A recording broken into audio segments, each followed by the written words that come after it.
Endobeso. Kugenda mu mukaaga tifama ekintu buli ky'omuziki. Endobeso. Lero Endobeso na kulwa lero yeno.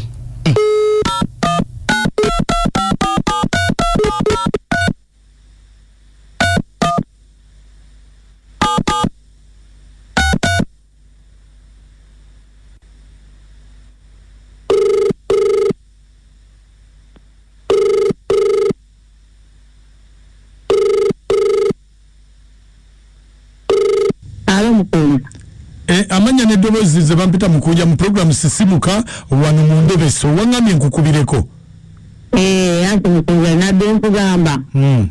Pali tegeka kwanjira ne bawange. Kati nange bankola Ssente mwana azitereka. Ze mugendo kozesa mu kwanjula. Ntugende kozesa mu kwanjula. Eyendi bawange nanfaako. Bambi kitabu. Naye nagenda owulira nga bagamba yakozesanga mwanyina. Kati nabbe njagala tukozese mwanyina oyo tumanye Ssente yaziteeka wa. Kakati kiki obadde oyagala? Mbadde njagala kukozesa mwanyina. Manye ddala Ssente yazina. Kuba nange mbadde nina kyenjagala mbadde njagala nzifune ine kyenneekolera kubanga munnaye omusajja yanfaako. Bannange oyagala kukola mu bizinensi ikola ki? Nkole mu bizinensi era nga bw'omanyi okweyiiya. Munnange siwedde kuddamu kufumbirwa kubanga munnaye gwe nali njagala yanfaako. Kati n'essimu gye wampeereza yaani? Ya Mulamu. Oli gwe bakugamba mbu gwe yateresanga. Kale beerako tovaako.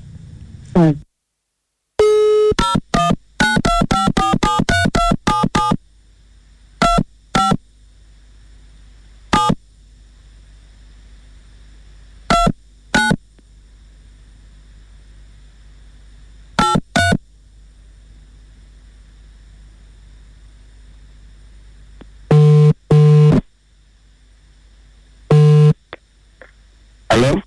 Mugabi? Waiso? Oliwa? Mando saidi wa Kiso wano. Obadde wa Kiso? Kakati mbadde nga nkuba ku simu yo nga teriiko. Simu yange teraddeeko kubanga mbadde siriiwo. Obadde wa? Mbadde ndi saidi ya Sudan eyo. Naye amasasi ge gatugobyeyo nga mbaganye okufa. Kati wakomyewo? Kubanga mbadde nga ngikuba nga nina ddiiru naye nga tebeerako ne ngamba oba Mugabi yalaga wa? Mbadde amasasi ge gatugobyeyo nga ganyuka. Wabadde olina ddiiru ki? Anti mbadde nina ennyumba gye njagala owayalinge. Mwana wange nga nze sikyasobola muliro. Sikyasobola muliro. Kakati olwo nkoze oyinza kumpaani ayinza ye Wakiso oli side ki? Wakiso ndi wano nga wano bayita wano omusajja ono kino ekifo kino bayita Ole Farm. Ole Farm? Naye siragwe nsobola kufunira nze ebintu sikyabisobola nabivaamu.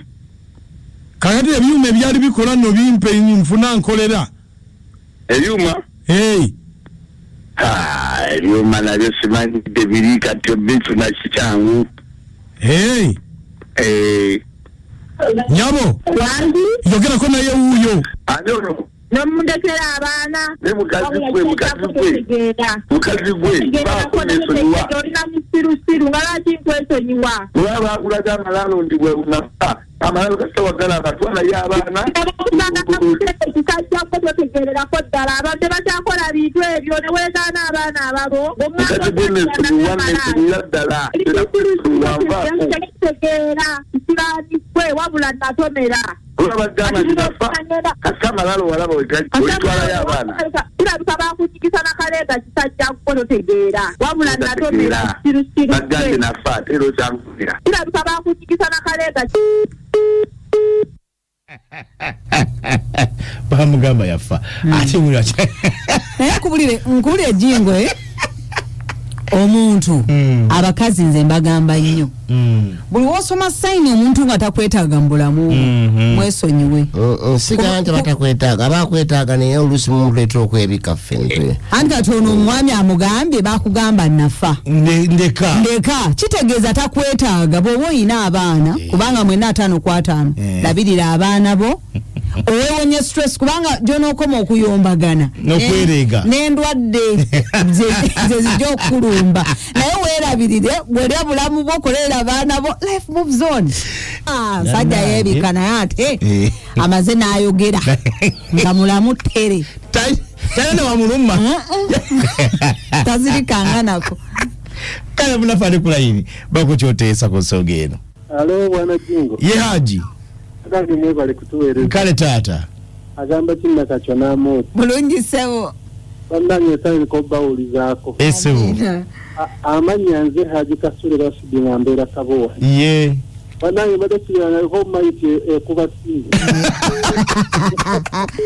eno kyayiwuunyo mayiti ekutte essimu ogiwulidde ngiwulidde naye kakati omukyala essebo akimanye nti yatomera tewali kyakola hajati wuuno nze nsigadde ndi Haji Kasule nkale ssebo ono mwebale tuweereza kale muula agamba kinnaaka bulungi maama tukumatira nnyo neyanziza naffe aja tukumatira amooti mukuliko nnyo kakati mbagamba ebigambo bino olwaleero kuzaza abaana ne weebika kiki totuula mu buliri bw'onoosirika temulina maanyi kati tulina busobozi busobola kulabirira baana bebateeka omutulo wa batalina maanyi hajati nga beekanika ate nga tebalina maanyi